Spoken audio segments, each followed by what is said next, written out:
अस्सलाम वालेकुम, welcome to my channel. Income tax की जो न्यूमेरिकल सीरीज़ है, आज हमने उसका क्वेश्चन जो लास्ट है मौज़म मुग़ल साहब की बुक का, वो हमने लास्ट क्वेश्चन 25 नंबर जो क्वेश्चन है, प्रॉब्लम नंबर 25, उसको हल करना है। इसमें जो 3-4 बड़े बड़े इश्यूज़ हैं वो मैं पहले आपको बता देता हूँ कि इसमें एक तो ये है कि ये एक ओवरऑल सिनेरियो होगा कि एक टैक्स पेयर है, इंडिविजुअल सैलरीड पर्सन है, तो बेसिक उसकी जो सैलरी है वो इनकम फ्रॉम सैलरी जो है वो तो एक सोर्स है ही है। साथ उसके जो मेन उसमें जो सोर्सेज हैं, एक तो उसको इनकम फ्रॉम प्रॉपर्टी भी आ रहा है, साथ साथ उसको कैपिटल गेन भी हो रहा है, और इनकम फ्रॉम बिज़नेस भी उसका यूके में बिज़नेस है।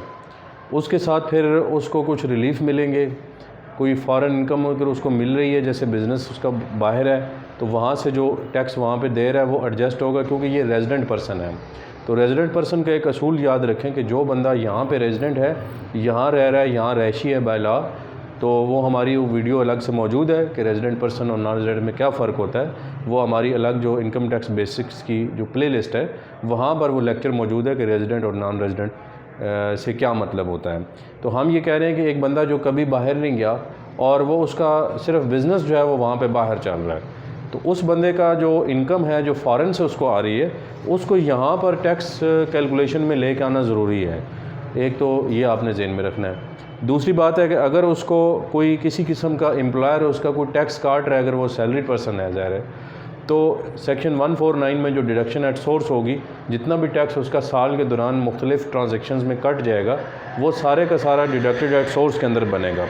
और उसको फिर हम बाद में माइनस कर देंगे। तो इस तरह से एक तो ये है।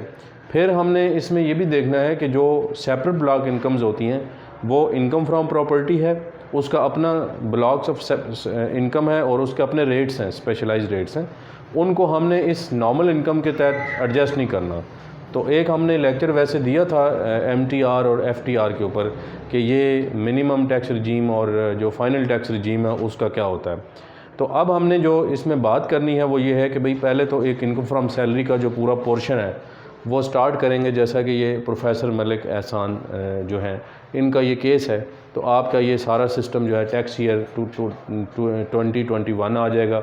फिर उसमें जो टैक्स ईयर एंडेड है वो 30 जून 2021 होगा। तो इसमें जो है वो हम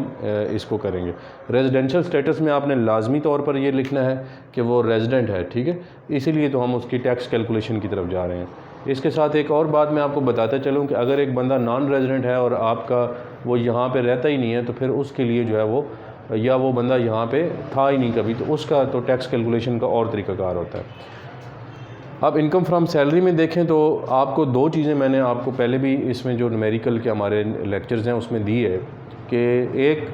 वो अलाउंसेस जो आपको पर्स एंड प्रिविलेज के तौर पे मिलेंगे वो टैक्सेबल होंगे, सिवाय इसके कि दो हैं। एक तो स्पेशल पर्पज़ के लिए, अगर आप ऑफिशियल ड्यूटी के लिए उसमें जाते हैं तो फिर लाजमी सी बात है कि वो तो एग्जेम्प्ट होता है क्योंकि वो आपका ऑफिशियल पर्पज़ है। और अगर आप मेडिकल अलाउंस की बात करें तो वो उसमें up to 10% of basic salary exempt हो, लेकिन ये इस क्वेश्चन में वो दोनों नहीं हैं, ठीक है। तो इसके अलावा जितनी भी चीज़ें उसको मिल रही हैं, इवन के उसको अवार्ड मिला है लैपटॉप के तौर पर, तो उसकी जो फेयर मार्केट वैल्यू है वो भी टैक्सेबल होगी है, ठीक है। फेयर मार्केट वैल्यू वो होती है जब चीज़ की ओरिजिनल कीमत ना मिले तो फिर हम उसकी मार्केट वैल्यू लेते हैं, इसको कहते हैं फेयर मार्केट वैल्यू। तो इस तरह से ये जितने भी अलाउंसेस हैं, लीव फेयर असिस्टेंस है, छुट्टियों के बदले में उसको पैसे मिले, छुट्टी ना करें तो वो कुछ लॉज ऐसे हैं लीव रूल्स में कि आप अगर छुट्टी ना करें तो जिन छुट्टियों को आप अवेल नहीं करते तो आपका हक होता है छुट्टी करना, तो उसको फिर आपको उसकी एक्स्ट्रा पे मिल जाती है, इसको कहता है लीव फेयर असिस्टेंस। तो इस तरह से ये जो 35,000 रुपये है ये भी आपका part and parcel of the salary बनेगा, और ये टोटल जो है वो आपका 19,50,000 रुपये जो है वो आपने करना है। अब ये टोटल मैंने यहाँ पे क्यों किया, हालांकि हमारा क्वेश्चन तो आगे भी है, सोर्सेज और भी हैं। दो वजह से हमने इसमें देखना है। नंबर वन कि क्या वो सैलरीड पर्सन है, वैसे तो जो ग्रेजुएशन लेवल है या आपका जो ये न्यूमेरिकल लेवल है इसमें तो सैलरीड का ही दिया गया हो, क्योंकि यहाँ से ये तय होगा कि जो बाकी की इनकम है वो कितनी है और इसकी सैलरी की इनकम कितनी है। तो सैलरी की जो इनकम है वो आपने देखनी है।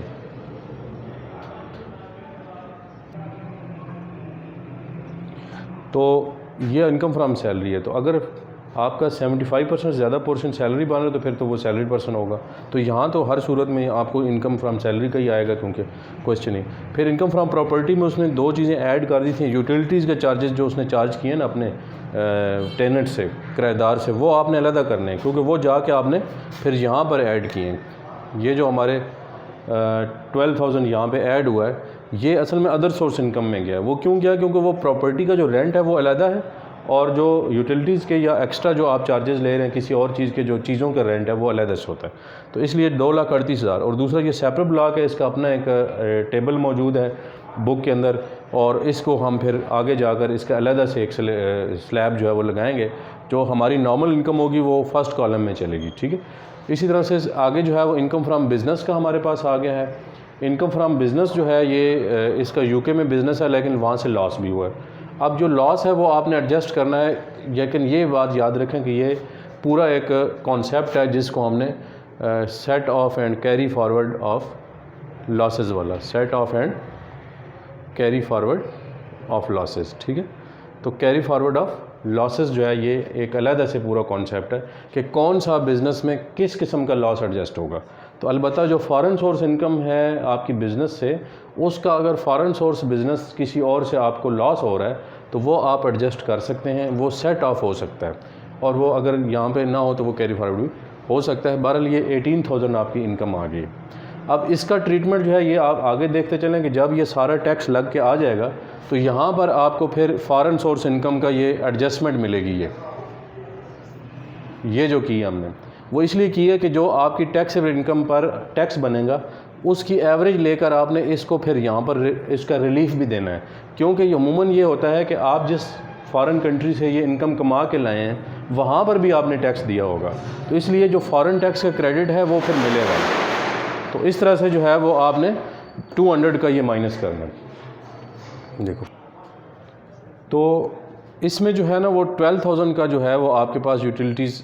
की जो है यहाँ पे ऐड होगी। अब आपने ये जो income from foreign source income है ये आपने यहाँ पे देखी, इसका क्रेडिट देना बहुत ज़रूरी है। अगर आपकी यहाँ इनकम हो टैक्सेबल करें, और नीचे फिर क्रेडिट भी देना बहुत ज़रूरी है। फिर इसमें से जो लेस होगा विच एवरेज लेस, ये याद रखना आपने। यहाँ पे इनकम है, कैपिटल गेन की बात करें, नेक्स्ट इनकम आ गई।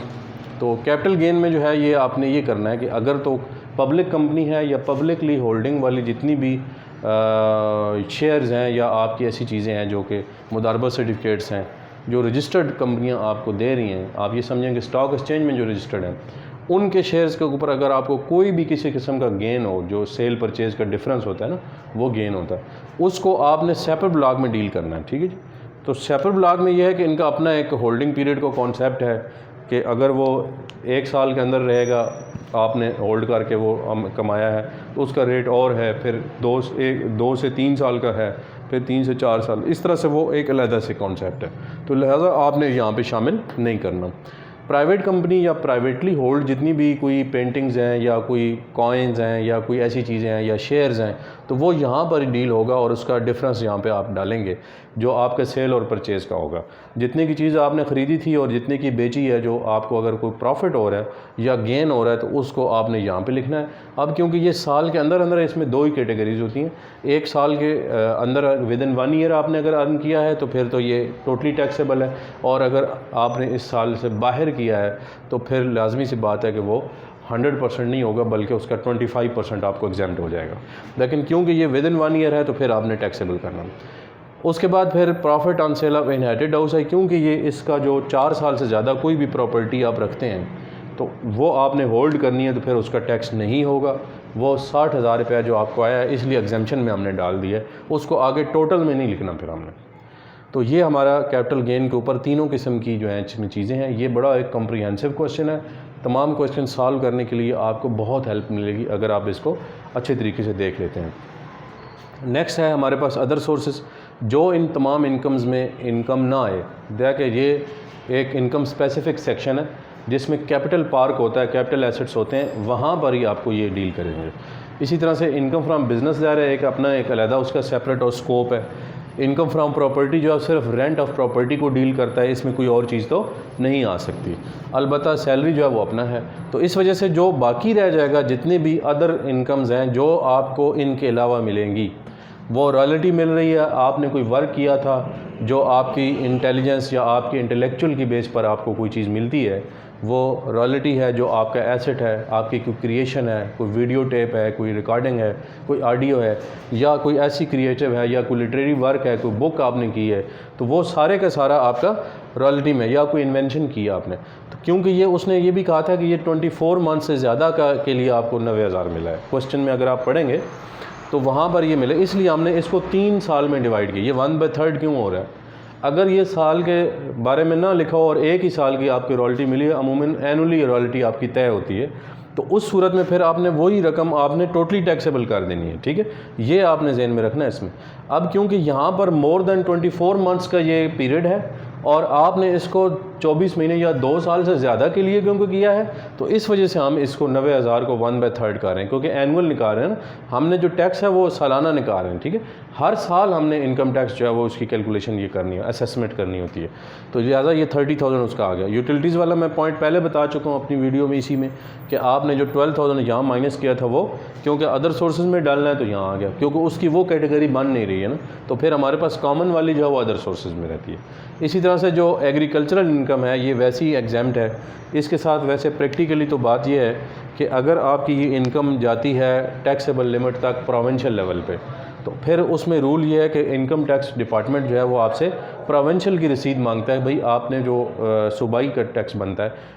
इनकम टैक्स टोटली एग्जाम्प्ट है ये इनकम टैक्स इसमें एग्रीकल्चर इनकम में, लेकिन जो एग्रीकल्चर इनकम पर जो अगर सूबाई कोई टैक्स बनता है वो उसके अपनी परकशंस हैं। वो हमारे चैनल पे एक अलहदा पंजाब एग्रीकल्चर टैक्स के नाम से एक वीडियो पड़ी हुई है, वहाँ पर वो सारी बातें हमने डिस्कस की हैं कि उसका एरिया के हिसाब से भी होता है, उसके जो हैं वो अगर इरीगेटेड ज़मीन है उसका अपना तरीक़ाकार है, अनइरीगेटेड है उसका अपना तरीक़ाकार है, तो वो सूबाई टैक्स बहरहाल फिर वो मांग सकता है। लिहाजा आपने फ़िलहाल जो है वो इसकी जो बात याद रखनी है वो ये है कि एग्रीकल्चर इनकम सेक्शन 41 के तहत आपको एग्जेम्प्ट होता है, तो टोटल इनकम आ जाएगी। टोटल इनकम जो है वो आप जब बनाएंगे तो ये सारा जो हमारा लास्ट वाला कॉलम है ना, ये जो हमने 19,50,000 सैलरी होगी, 18,000 इनकम फ्रॉम बिज़नेस होगी, कैपिटल गेन में एक ही बात आई है, हमारी एक ही अमाउंट है जो 15,000 हमारी नॉर्मल टैक्स में जा रही है, बाकी तो सेपरेट में चलेगी ना, कुछ एग्जाम्प्ट भी होगी। और इसी तरह से जो यहाँ पे अदर सोर्सेज में आएगी वो या तो एग्जाम्प्ट होगी या टैक्सेबल, इसमें एक ही चीज़ होती है, इसमें उस तरह से कोई चक्कर नहीं है सेपरेट ब्लॉक पर। तो ये आपके पास टोटल जो 20,25,000 है, इसमें से 20,000 की आपने ज़कात पे की है। अब ज़कात की जो डिडक्शंस होती हैं वो भी आपके सेक्शन 60 जो है 60A 60B 60C, तो यहाँ पर जो है वो 4-5 किस्म की जो कॉमन हमारी डिडक्शन चलती हैं, उसमें वर्कर्स वेलफेयर फ़ंड का कंट्रीब्यूशन आ सकता है।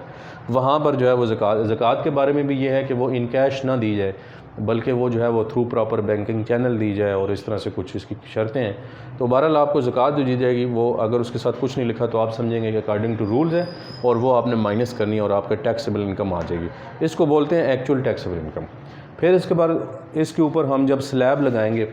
जो हमारा स्लैब फॉल करेगा, जो नॉर्मल इनकम का जो स्लैब है वो बुक में भी गिवन है, और आपको पता है कि सैलरीड पर्सन की अपनी अपनी ग्रुप बने हुए कि इतने इतने तक इनकम हो तो इतना टैक्स होगा, फिर इससे इतने तक हो तो फिर इतना होगा, तो ग्रुप ऑफ वो पूरी स्लैब्स बनी हुई हैं। तो उसके मुताबिक ये हमारी जो स्लैब है ये 15% वाली आ रही है।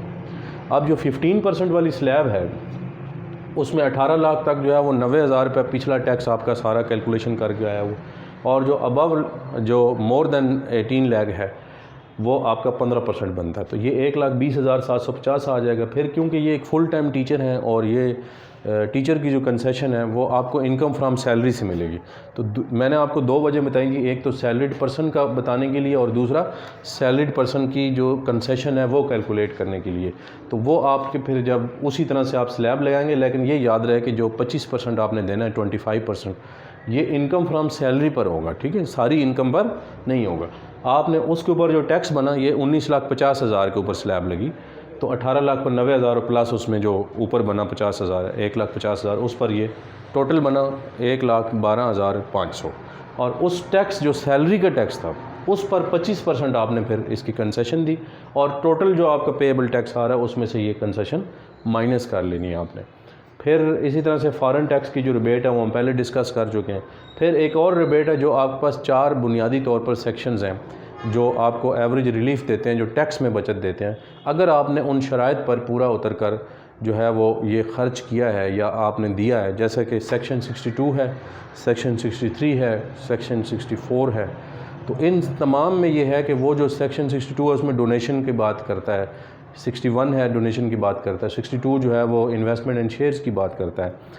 उसमें हेल्थ इंश्योरेंस की बात होती है। तो वो सारी जो 4-5 चीज़ें हैं वो आपने जहन में रखनी है। बुक के ऊपर वो पेज नंबर भी मैं आपको बता दूंगा और उसमें जो है वो डिस्क्रिप्शन में हम इंशाल्लाह उसके हवाला भी दे देंगे। तो ये वो चार्ज है, तो आपने उसकी लिमिट्स को देखते हुए फार्मूला वही है जो हमने यहाँ पे इसको रिलीफ देते हुए लगाया कि जो आपकी एक्चुअल टैक्सेबल इनकम है और इस पर जो आने वाला जो कैलकुलेटेड टैक्स है आफ्टर कंसेशन, उसके ऊपर जो रिलीफ बनेगा, आपने 60,000 जो है वो जो दो बातें आपने 40 और 20,000 की उसमें कंट्रीब्यूशन की है, तो उनको प्लस करके अगर वो उन बातों में आती हैं या उन पॉइंट्स का हिस्सा हैं तो आपने 60,000 पर रिलीफ दिया, तो वो 2,772 बना और वो फिर आपने माइनस किया। फिर उसके बाद जो आपने ब्लॉक्स ऑफ इनकम छोड़े थे, जो आपने इनकम फ्रॉम प्रॉपर्टी छोड़ दिया था, कैपिटल गेन छोड़ दिया था, ठीक है, तो इन दोनों को आपने उठाकर यहाँ से इधर टैक्स करना और इनकी क्योंकि अपनी स्लैब्स हैं। अब प्रॉपर्टी की इनकम की जो है वो अपनी जो स्लैब्स हैं उसमें 2 लाख तक एग्जाम्प्ट है और बाकी फिर जो एक्स्ट्रा है जैसे 2,38,000 है ना, तो 2 लाख तो वैसे एग्जाम्प्ट हो गया, ये वाला जो है यहाँ पे इसका टैक्स वहाँ आ रहा है, ठीक है, तो वो उस टैक्स में ऐड हो जाएगा। अब वो जो है वो 1,900 रुपये हमारा 5% 38,000 का ऐड हुआ है। इसी तरह से जो कैपिटल गेन का कॉन्सेप्ट था उसमें भी हमने देखा कि अगर तो आपके पास जो है वो कैपिटल गेन हुआ है 67,000 का, तो वो होल्डिंग पीरियड आपने देखना है कि उसमें कितना है। तो अगर तो साल के अंदर अंदर हुआ है तो फिर तो जितना भी कैपिटल गेन है उस सारे का आपने आगे स्लैब लगाना है, तो वो भी आपका लग गया। उसके बाद फिर एक और जो इसमें ऐड हुई है बात हमारी, जो क्रेडिट रिवर्स हुआ है, ये किसी वक्त आपने कोई गलत क्रेडिट अलाउ करा लिया होगा या आपने, क्योंकि ये सेल्फ असेसमेंट स्कीम है, टैक्स पेयर को ये ऑप्शन होती है भी पहले अपना तुम खुद हिसाब करके जमा कराओ। अब जब बाद में वो डिपार्टमेंट उसको इन्वेस्टिगेट करता है या देखता है तो कुछ चीज़ें अगर उसको अलाउ नहीं होती या उसकी कोई लिमिट्स में नहीं होती या उसमें कोई रूल्स नहीं अप्लाई होते, तो वो फिर दोबारा जो आपने रिलीफ लिया हो ना, जैसे अभी ये रिलीफ लिया है, अगर ये रिलीफ आप अकॉर्डिंग टू लॉ ले रहे हैं तो फिर तो ठीक है, अगर आप अकॉर्डिंग टू लॉ नहीं ले रहे हैं तो फिर अगले साल में ये वापस बैक एंड ऐड बैक हो जाएगा। तो जैसा कि यहाँ पर उसने क्वेश्चन में दिया था कि एक ऐसा रिलीफ था जो डिसअलाउ हो गया आपको, तो वो फिर आपका 10,000 रुपये उल्टा आपको उस टाइम तो आपने गलत फ़ायदा उठा लिया था और अब वो दोबारा ऐड बैक कर दिया और ये पिछले साल का कोई उसने रेफरेंस बुक में दिया हुआ। तो इस तरह से बाकी जो आपका टैक्स सैलरी के ऊपर कट चुका है या आपका मोबाइल के ऊपर, गाड़ी ख़रीदने के ऊपर कोई विद होल्डिंग टैक्स हो या किसी किस्म का भी जो आपका इनकम टैक्स आपने किसी भी हवाले से, बेशक वो बिल के ऊपर हो, इलेक्ट्रिसिटी बिल पर हो, कमर्शियल की सूरत में, वो सारे के सारे इनकम टैक्स यहाँ पे एडजस्ट होंगे। तो 85,000 क्योंकि सेक्शन 149 में जो सैलरी का होता है वो एम्प्लॉयर, क्योंकि उसकी ज़िम्मेदारी अगर वो होल्डिंग एजेंट है तो वो कट गया, तो फिर बाकी आपका जो है वो टैक्स पेएबल विद रिटर्न रहेगा। तो ये हमारा आंसर है फाइनल। Thank you.